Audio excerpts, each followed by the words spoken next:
रंधावा जी, विद्या व्यास जी, RC Khuntia जी, कचरूलाल चौधरी जी, हमारी candidate प्रीति शेखावत जी, stage पे Congress party के वरिष्ठ नेता, भाई और बहनों, हमारे प्यारे कार्यकर्ता, प्रेस के हमारे मित्रों, आप सबका यहां दिल से बहुत बहुत स्वागत, नमस्कार।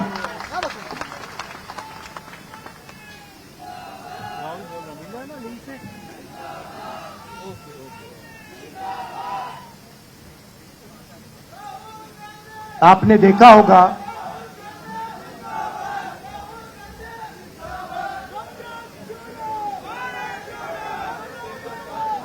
अच्छा भैया, आप भाषण तो देने दीजिए, हाँ शुरू तो करने दीजिए, शाबाश, जोश है आप में। देखिए, एक साल पहले मैं लाखों लोगों के साथ मिलकर कन्याकुमारी से लेकर कश्मीर तक पैदल गया। यात्रा का नाम भारत जोड़ो यात्रा था। हमारा लक्ष्य, जो बीजेपी ने नफरत फैलाई है, हिंसा फैलाते हैं, उसके खिलाफ खड़े होने का था। सब लोग, ये देश जानता है कि हिंदुस्तान नफरत का देश नहीं है, मोहब्बत, भाईचारा और इज्जत का देश है। इसीलिए हमने यात्रा में नारा दिया, नफरत के बाजार में हमें मोहब्बत की दुकान खोलनी है। अब सवाल उठता है कि देश में बीजेपी नफरत क्यों फैलाती है, हिंसा क्यों फैलाती है, डर क्यों फैलाती है। भाइयों और बहनों, मैं आपको आज भाषण में दो बातें बताना चाहता हूं। नफरत का कारण बेरोजगारी और महंगाई है। बीजेपी का सिस्टम आपका ध्यान बेरोजगारी और महंगाई से हटाने के लिए नफरत पे ले जाता है। बीजेपी का लक्ष्य, आरएसएस का लक्ष्य कि हिंदुस्तान के गरीब लोगों को, मजदूरों को, किसानों को, छोटे व्यापारियों को, आदिवासियों को, दलितों को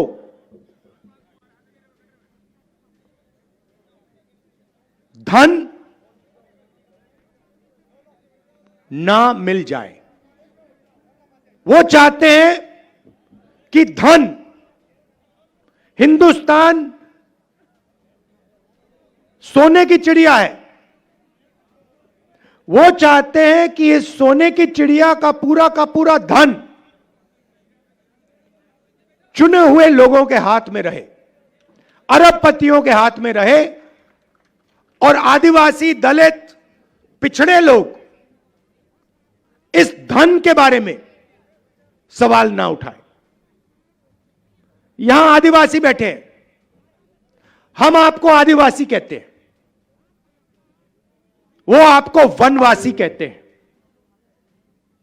आदिवासी और वनवासी शब्द में क्या फर्क है? आदिवासी का मतलब वो लोग जो हिंदुस्तान के, इस धरती के, भारत माता के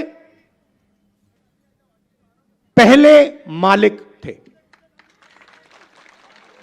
बात समझिए, बात समझिए। इस देश में जो भी जमीन है, जो भी जल है, जो भी जंगल है, वो सबसे पहले आदिवासियों का हुआ करता था। अब इस शब्द के अंदर बहुत कुछ छुपा हुआ है। अगर हम आपको आदिवासी कहते हैं और अगर हम इस बात को मानते हैं कि आप इस देश के पहले मालिक हो, तो हमें आपको जमीन का, जल का, जंगल का अधिकार देना पड़ेगा। बीजेपी ने नया शब्द निकाला, धूमधाम करके, ढोल बजा के आपको कहते हैं आप आदिवासी नहीं हो, आप वनवासी हो। वनवासी का मतलब वो लोग जो जंगल में रहते हैं। भाई और बहनों, वनवासी के कोई अधिकार नहीं है। वनवासी का मतलब आप तो जंगल में रहते हो, आपको कहते हैं आप आदिवासी नहीं हो, आप वनवासी हो। वनवासी का मतलब वो लोग जो जंगल में रहते हैं। भाई और बहनों, वनवासी के कोई अधिकार नहीं है। वनवासी का मतलब आप तो जंगल में रहते हो, आपको जमीन का अधिकार थोड़ी हो सकता है, आपको जल का अधिकार, जंगल का अधिकार थोड़ी हो सकता है। आप तो जंगल में रहते हो, आप तो जानवर जैसे हो। वनवासी के ये मतलब है। मैं आपसे पूछना चाहता हूं, आपने किसी बीजेपी के नेता को किसी जानवर पर, किसी कुत्ते पर पेशाब करते हुए देखा है? कभी नहीं देखा। मगर आपने बीजेपी के एमएलए को मध्य प्रदेश में एक आदिवासी युवा के ऊपर पेशाब करते हुए देखा है। यह इनकी सोच है। आपको कहते हैं हिंदी सीखो, अंग्रेजी मत सीख लेना। मगर अगर आप बीजेपी के किसी भी नेता से पूछो, भैया आप कहते हो कि हमें अंग्रेजी नहीं सीखना, आपके बच्चे कौन से स्कूल में पढ़ते हैं? English medium. सारे के सारे बीजेपी के बच्चे, अमित शाह के बेटे, राजनाथ सिंह के बेटे, सारे के सारे इंग्लिश मीडियम में पढ़ते हैं। क्यों? क्योंकि उनको मालूम है सबसे अच्छी नौकरियां call centre, IT, software, engineering, सबसे अच्छी नौकरियों के लिए आपको अंग्रेजी बोलनी पड़ेगी। और वो चाहते हैं कि आदिवासी जंगल में रहें, बीजेपी के एमएलए उन पर पेशाब करें, वीडियो वायरल करें, और आदिवासी युवा ना पढ़ें, ना लिखें, ना अंग्रेजी बोलें। मैं चाहता हूं कि आदिवासी युवा अगर पायलट बनना चाहता है, अमेरिका में हवाई जहाज में जाना चाहता है, उसका हक बनता है। लॉयर बनना चाहता है, इंजीनियर बनना चाहता है, डॉक्टर बनना चाहता है, आप असली मालिक हो इस जमीन के, हक बनता है। कांग्रेस पार्टी पैसा कानून लाई, जमीन अधिग्रहण बिल लाई, ट्राइबल बिल लाई, मनरेगा लाई, आपके अधिकारों की रक्षा करने के लिए, आपको अपना अधिकार देने के लिए। बीजेपी ने पैसा कानून रद्द कर दिया, जमीन अधिग्रहण बिल रद्द कर दिया, और आप पर पेशाब करके कहते हैं भैया आप लोग वनवासी हो।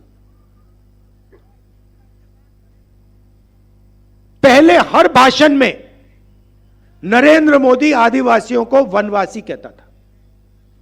उसके भाषण देख लीजिए, आप वनवासी हो। जैसे ही मैंने यह बात बोली कि वनवासी में और आदिवासी में फर्क है, और नरेंद्र मोदी खबरदार आपने वनवासी शब्द का प्रयोग किया, उसके बाद नरेंद्र मोदी ने वनवासी बंद कर दिया। मैं आपको बता रहा हूं, जब तक कांग्रेस पार्टी है तब तक आदिवासियों की अधिकारों की हम रक्षा करेंगे। आपके साथ खड़े होके आपके बच्चों को शिक्षा दिलवाएंगे, फ्री में स्वास्थ्य दिलवाएंगे, मुफ्त में स्वास्थ्य दिलवाएंगे, और आपका जो जमीन पर, जंगल पर, जल पर हक बनता है वो आपको दिलवाएंगे। तो ये हुई बात आदिवासियों की। अब चलिए पिछड़ों की बात करते हैं।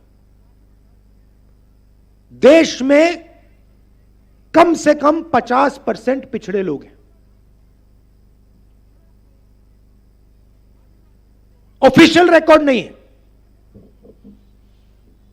मगर लोग जानते हैं कि कम से कम 50% आबादी पिछड़ों की है। जिस दिन मैंने कहा, पार्लियामेंट हाउस में मैंने भाषण दिया और मैंने कहा कि देखिए, अगर हम पिछड़ों को, आदिवासियों को, दलितों को, गरीब जनरल कास्ट के लोगों को भागीदारी देना चाहते हैं, देश में अधिकार देना चाहते हैं, तो हमें दो चीजें पहले पता लगानी पड़ेंगी। सबसे पहले, किसकी कितनी आबादी है, आदिवासी कितने, दलित कितने, ओबीसी कितने, जनरल कास्ट के लोग कितने। सबसे पहले जाति जनगणना की जरूरत है। अगर हम अधिकार की बात कर रहे हैं, भागीदारी की बात कर रहे हैं, तो कितने लोग कौन सी जात के, कौन से समाज के हैं, वो तो पता लगाना ही पड़ेगा। इसको हम जाति जनगणना कहते हैं। और दूसरा सवाल, हिंदुस्तान का जो धन है, सोने की चिड़िया का धन है, उसका कितना भाग आदिवासियों के पास है, कितना जनरल कास्ट के पास, कितना ओबीसी के पास, कितना दलितों के पास, यह पता लगाना पड़ेगा।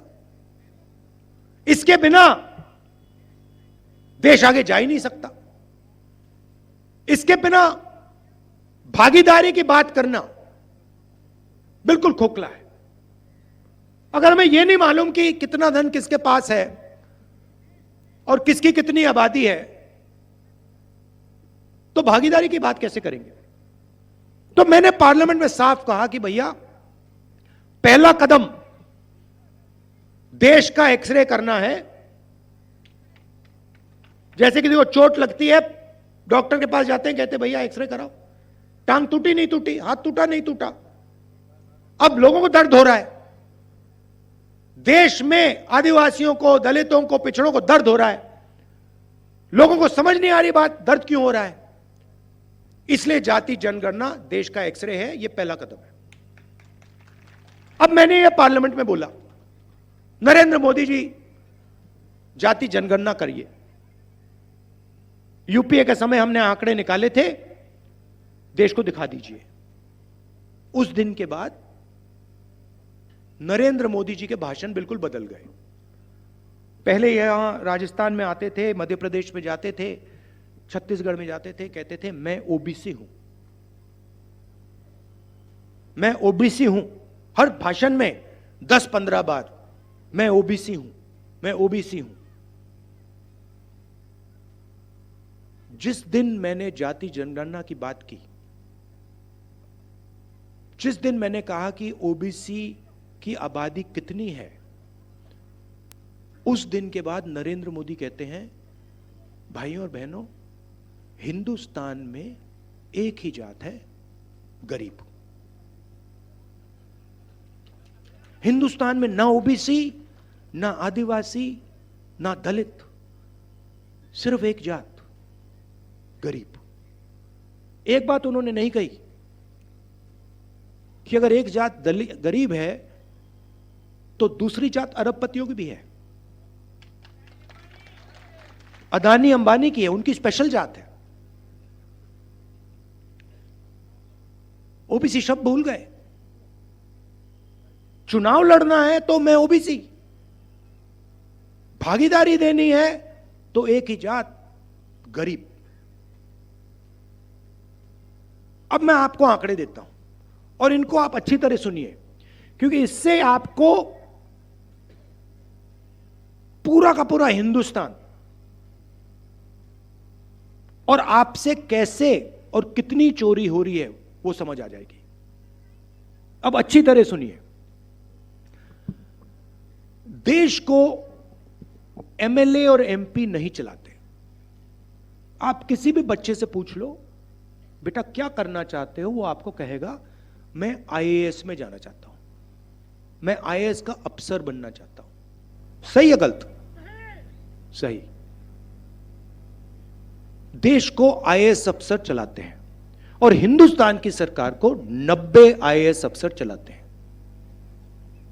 पूरा का पूरा बजट जो होता है, पैसा होता है हिंदुस्तान का, सोने की चिड़िया का पूरा पैसा जो आता है, इसको ये 90 लोग बांटते हैं। अब सवाल उठता है कि 90 में से आदिवासी कितने, दलित कितने और ओबीसी कितने? अगर हम कहते हैं कि आदिवासियों की भागीदारी है, दलितों की भागीदारी है, पिछड़ों की भागीदारी है, तो इन 90 लोगों में से आबादी जितने अफसर हर जात के होने चाहिए। सही? अब मजे की बात सुनिए। 90 में से 3 अफसर पिछड़ी जात के हैं, मतलब पिछड़ों की आबादी 50%, मतलब कम से कम 45 होने चाहिए, और हैं कितने? 3। अच्छा, अगर 3 अफसरों के हाथ में बड़े बड़े मंत्रालय होते तो अलग बात, मगर ये जो 3 ओबीसी अफसर हैं एक कोने में बैठे रहते हैं। इनका बजट पर कोई कंट्रोल नहीं। अगर हिंदुस्तान की सरकार 100 रुपए खर्च करती है तो पिछड़े अफसर 5 रुपए पर निर्णय लेते हैं। तो नरेंद्र मोदी के ये जो शब्द हैं कि ओबीसी सरकारी खोखले हैं, और वो जाति जनगणना इसलिए नहीं कराना चाहते कि देश के ओबीसी को पता लग जाए, देश के युवाओं को पता लग जाए कि भैया हमारी आबादी तो 50% है। आबादी 50% और अफसर 3, 90 अफसर पूरा का पूरा बजट बांटते हैं। राजस्थान को कितना पैसा मिलता है, स्वास्थ्य में कितना जाता है, शिक्षा में कितना जाता है, आर्मी में कितना जाता है, ये 90 लोग तय करते हैं दिल्ली में। इसमें से 3 ओबीसी। कैसे हुई ओबीसी की सरकार? अब यहां जो पिछड़े युवा हैं, आपके दिल में थोड़ा गुस्सा आया होगा, ये तो हमारा बेवकूफ बना रहे हैं। मगर ठहरिए, क्योंकि मैं अभी आदिवासियों की बात करना चाहता हूं। पिछड़े हैं 3,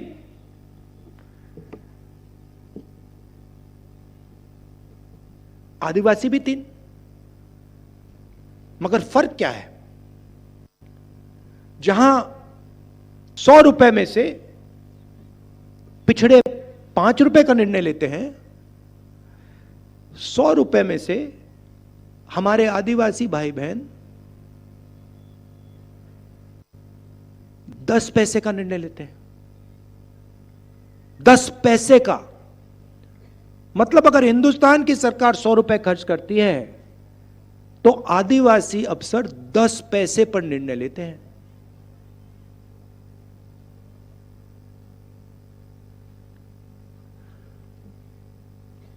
उनके स्कीम की बात करता हूं, नरेंद्र मोदी की स्कीम की बात करता हूं। फसल बीमा योजना। फसल बीमा योजना में क्या है, मैं साफ समझा देता हूं आपको। पैसा आता है जीएसटी से। आदिवासी भाई, दलित भाई, पिछड़े लोग, गरीब, जनरल कास्ट के लोग 1 लीटर पेट्रोल खरीदते हैं, उतनी ही जीएसटी देते हैं जितनी अदानी देता है। अदानी अरबपति, मगर अगर अदानी 1 लीटर पेट्रोल खरीदे और हिंदुस्तान का सबसे गरीब व्यक्ति 1 लीटर पेट्रोल खरीदे तो जीएसटी एक जैसी जाती है। आप शर्ट पहने हो, सफेद शर्ट पहने हो, अगर अदानी जी ये शर्ट खरीदे और अगर आप ये शर्ट खरीदो, जीएसटी एक जैसी जाएगी। वो अरबपति है, जीएसटी एक। तो जीएसटी से पैसा आता है। किसका पैसा है? 50% पिछड़ों का, तकरीबन 15% दलितों का, तकरीबन 12% आदिवासियों का। तो फसल बीमा योजना आपको समझा देता हूं। फसल बीमा योजना में 35,000 करोड़ लगते हैं। 20,000 करोड़ दिल्ली की सरकार देती है जीएसटी से, 10,000 करोड़ स्टेट की सरकार देती है जीएसटी से, 5,000 करोड़ हमारा किसान जो हमारी देश की रीढ़ की हड्डी है वो देता है। 35,000 हो गए। अब नरेंद्र मोदी की सरकार 35,000 करोड़ उठा के 16 कंपनियों के हाथ में पकड़ा देती है। उस कंपनी में आपको एक ओबीसी नहीं मिलेगा, एक दलित नहीं मिलेगा, एक आदिवासी नहीं मिलेगा। तो आपके जीएसटी के पैसे जेब से निकले, 35,000 करोड़ रुपए 16 कंपनी के जेब में गए से। अब आपके खेत में नुकसान होता है, ओला गिर जाता है, तूफान आ जाता है, हमारे पिछड़े, आदिवासी, दलित किसान, गरीब, जनरल कास्ट के किसान फोन लगाते हैं कंपनी को, कहते भैया हमने पैसे दिए थे, हमारा जीएसटी का पैसा गया, हमारा खेत का नुकसान हो गया। कहते भैया तुम्हें हम पैसे नहीं देने वाले। पूछ लो किसानों से। जब किसानों का खेत नष्ट होता है, महीनों के लिए ये ईमेल और टेलीफोन करते रहते हैं, इनको पैसा नहीं मिलता, बहाने बनाते हैं। तो 35,000 करोड़ रुपए आपके 16 कंपनी के हाथ में, और जब आपको पैसे की जरूरत पड़ी तो कंपनी कहती है नहीं मिलेगा। आपका खेत खराब ही नहीं हुआ, ओला ही नहीं गिरा, तूफान ही नहीं आया। कभी आपने किसी किसान को टीवी पे देखा है? कभी आपने किसी मजदूर को टीवी पे देखा है? नहीं। आपको शाहरुख खान दिख जाएंगे, ऐश्वर्या राय दिख जाएगी, क्रिकेट मैच दिख जाएगा, नहीं दिखने वाला।